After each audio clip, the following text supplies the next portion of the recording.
Sahabat firman, ketika saya meminum dari gelas ini, tinggal setengah. Tapi ada orang berkata, oh masih setengah. Semuanya sama.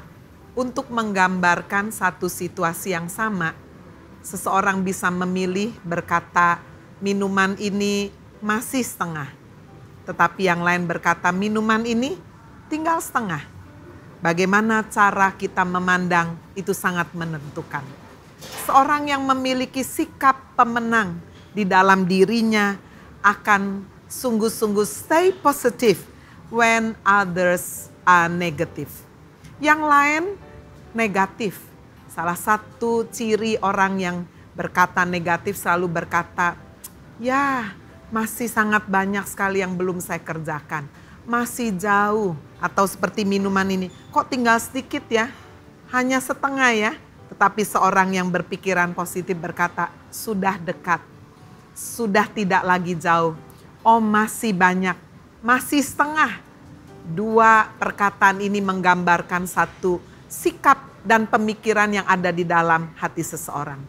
Hari ini kita akan belajar dari seorang yang bernama Kaleb. Di dalam Yosua 14 ayat 8 dikatakan, sedang saudara-saudaraku yang bersama-sama pergi ke sana dengan aku, membuat tawar hati bangsa itu. Aku tetap mengikuti Tuhan Allahku dengan sepenuh hati. Sahabat firman, di dalam kitab Bilangan pasal 13 kita membaca bagaimana Musa sebagai pemimpin yang membawa bangsa Israel keluar dari Mesir, lalu kemudian melewati padang gurun.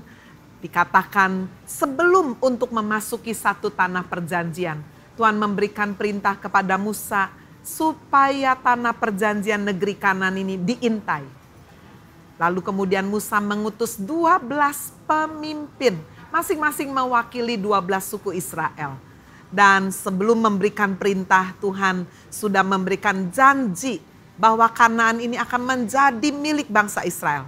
Tetapi jika kita membaca kisah-kisah selanjutnya, report yang dibawa oleh 12 pemimpin ternyata dibagi dalam 2 golongan besar.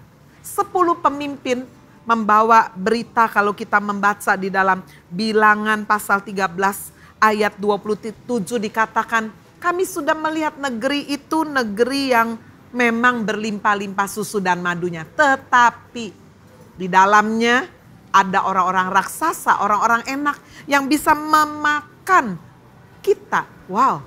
Berita negatif ternyata lebih kuat kuasanya, kekuatannya. Lebih gampang menyebar. Sehingga hasilnya bangsa Israel pada malam itu dikatakan menangis bersungut-sungut.